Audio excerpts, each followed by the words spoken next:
The man you're hearing is the man who's joining us in studio right here at Culture State, along with Chris Lee, myself, Dennis Cox, Spike Dudley producing the program today. Cesar Comanche, man. Cesar, man, thanks for your time, man. Hey, man, thanks y'all for having me. Yeah, this is good. I know this is a big moment. It really is a big moment. So we've been hyping up today. Like, there's a lot of let's say, hey, this is almost like North Carolina. No, almost it is North Carolina hip hop royalty in our minds because we look at the foundations of the Justice League and the impacts that they've had on hip hop and just really representing the state of North Carolina. You're one of the originators in that. Ninth Wonder, literally in a dorm room at NC State. And guys at NC Central putting this stuff together, 20-ish years ago, 20, 25 years ago, literally in a dorm room and in an apartment, putting this stuff together and the outreach that has taken in terms of music that's had a nationwide, worldwide effect. Exactly. And then just the amount of people that you all have worked with individually. So, for us, it's North Carolina hip-hop royalty sitting in here with us. So we're very proud that you're joining us here today and taking the time out. Hey, man, this is my first time on a sports broadcast, a sports radio show. Yeah, I'm excited. Well, here's the thing. Even though we are on 99.9 The Fan, WRL Sports Plus and all that, Chris and I, our show for Culture State, we like to expand beyond what just sports is because we're celebrating not just sports, but entertainment, pop culture, anything that represents the state of North Carolina. That's what we're all about. It all blends in together in our eyes, you know what I'm saying? And with it, like seeing the pictures of Ninth Wonder presenting the Duke Blue Devils basketball team with his shoes that are basketball shoes. So you see how music and sports kind of come in together when it comes to that. So you are here. You went to NC State. You're an NC State fan. How much was your stomach in knots on Thursday night when you're down 21-3 and you've seen this story before? You couldn't. NC State hasn't been able to score, and you're like, "Oh man, we're gonna go down to Virginia Tech." Yeah, I thought it was just gonna be another one of those days because from what we saw before, I mean, even when Leary was still QBing, our offense really wasn't that potent, efficient. It was really, the defense was holding everything together for the entire team. But for some reason I was just like, once that third quarter happened, that's when I felt like even if Virginia Tech scored just one touchdown, I felt that we can't come back from that. Yeah. It was just, too hard to get a first down. We're getting off the field, 3 and outs. Mm-hmm. It was ridiculous, and I just didn't understand how you get, and I'm not trying to call anybody out, I don't understand how you get to that point to where you are a college quarterback and there's no faith in you throwing the football. I mean, we can call people out if we need to. Oh, yeah, don't be afraid. Just don't cuss. We have the FCC and all that. But you can say whatever. Right. I just don't understand. That aspect I didn't understand because we saw it against Syracuse. It's like the whole time where QB sneak, draw, lateral. Yeah. And I'm confused. Like you can throw the ball downfield. But here's the thing, is an though. Option. Here's the thing, though, with him and who we're talking about, with Jack Chambers, he threw for over 2,500 yards or something like that at Charleston Southern. Yeah. So there is the ability to do that. Like I know it's a step down from what NC State is doing, but it doesn't mean like he doesn't have the ability to do that. To me, it felt more so like the offense wasn't prepared to run without Leary. Mm-hmm. Like he hasn't had enough snaps to do this to where we're comfortable with this. Not that he didn't have the ability, which also made me wonder about the preparation portion of it. Like I know that, you can there's only a certain amount of reps to go around. Right. Yeah. And Leary, of course, is going to get the most reps. But if you haven't had the chance to even build that, and then even after Leary goes down the week leading up to that, you haven't had a chance to get used to that. Right. It's not what's wrong with Jack Chambers. What's wrong with the offense and just putting this thing together to where there was at least no play. Of course, you're not going to air it out as much as Of course not. You're still going to keep the base of what you're going to do as runs, but you can't even hit Thayer Thomas 15 yards down the field. We can't do that. Yeah, that's the part that to me it was just like I don't know if it's Jack Chambers. That might be something else. Well, I think it frustrated a lot of NC State fans on Thursday was the fact that you were coming off an open week. Yeah, and this is what you put together after an open week. It's like, come on now, y'all had Syracuse. I'll give you the benefit of the doubt on that because the injury with Leary was just the week before. Right. So that's different. But yeah, we had an open week, and that's how you came out.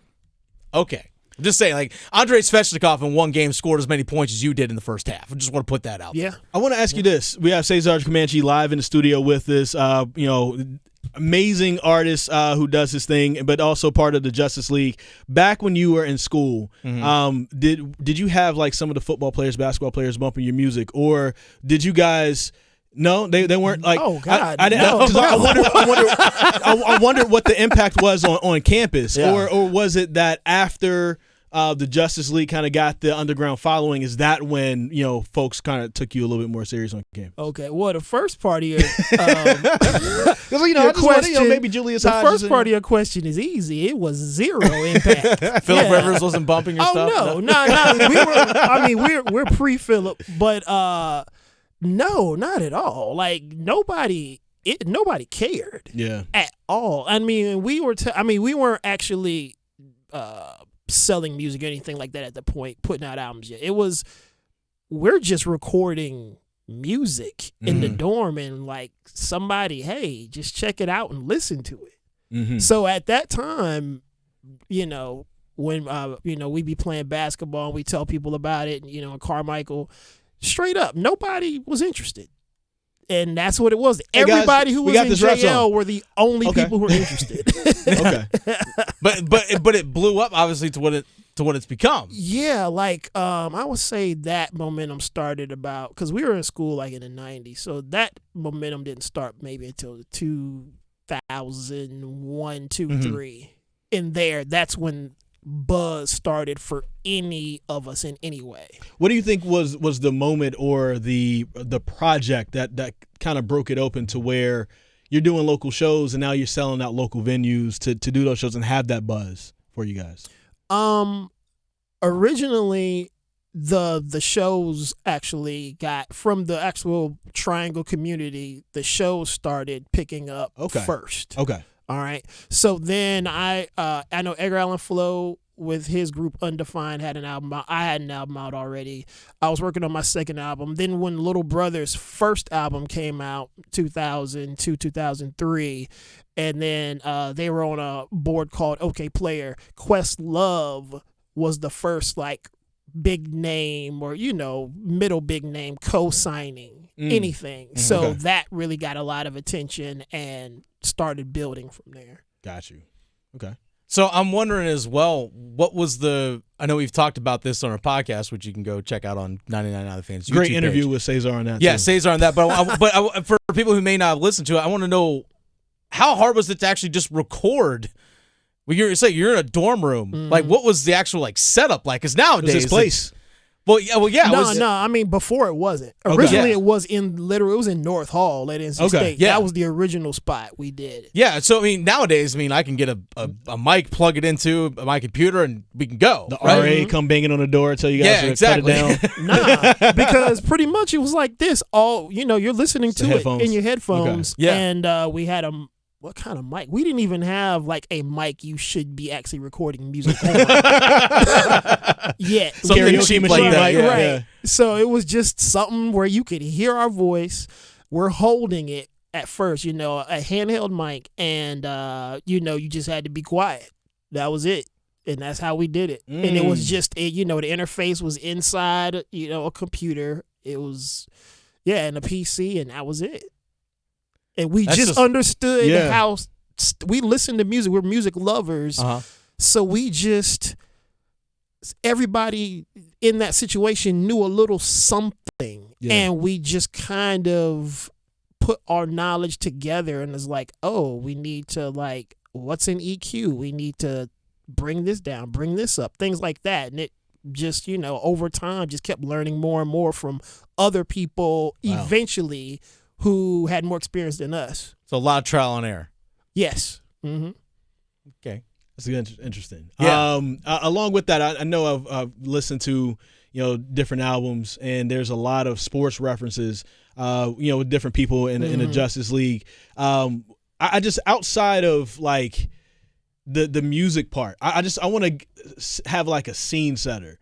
Is there like a big game or something that was on in the background as you guys are recording a song? Like maybe, this is the NC State Carolina football game is going on, and you guys are recording Wooden Nickels or something like that. And is there anything like that you remember with, these sports moments that may have also impacted the music that you guys had too? Wow, no, nothing was really. This was pre-cable for us times, so it was really limited when it came to that. I remember back in the day, Jefferson Pilot used to always have some ACC something on. Before go on Raycom. Right. Yeah, there we go. So that kind of a lot of we grew up in that. Obviously, a lot of us did anyway.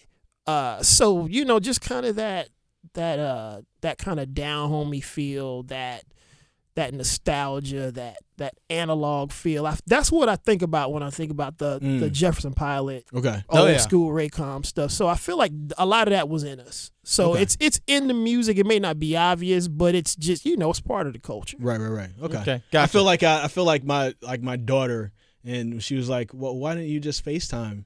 You referring to? I feel like I just asked that type of question. Yeah, it's like, why did you FaceTime? It's like, we didn't have cable like that. Like, things are a little different then, Chris. I mean, when I got to college, there was cable in the dorm rooms. I was, okay. Yeah. It was nothing. We didn't even have internet in the dorm rooms. It was really nothing. You had to go to the computer lab and wait. Oof. Oh man. Yeah, that's how real it was. That is. We were registering for classes on the phone, like the straight up. Yo, I never even thought about that. Yes. Yeah. Holy crap. It was real. It was real. I'm telling you. So if you didn't call in time, you just missed your class. You could look. You got to go down the registrar's office. I got to know how this works. You better have mad classes already set up, with the code. Yeah. Then your backup classes. Then maybe some classes you just maybe don't mind taking ready because, one, you're competing with your entire class. So they do seniors first, juniors, sophomore, freshmen. Y'all are all calling like at 6 o'clock in the morning that Saturday. Everybody's calling the same 6 numbers at the same time. Oh man! So and you're punching in a code. Oh yes, and so no, that's you're getting ahead of it. Oh. You got to get in first. Which could take you 6-7 hours. Oh my God! You could be up there all day. Some people didn't get in until like days later to register for classes. Then if you don't hurry up and have that next code ready, you got like 30 seconds and it'll be like, all right, timed out. Goodbye, click. And it's over. You got to start over from scratch. It's the Wild West. Yeah, it really was. Oh my God. All right, I want to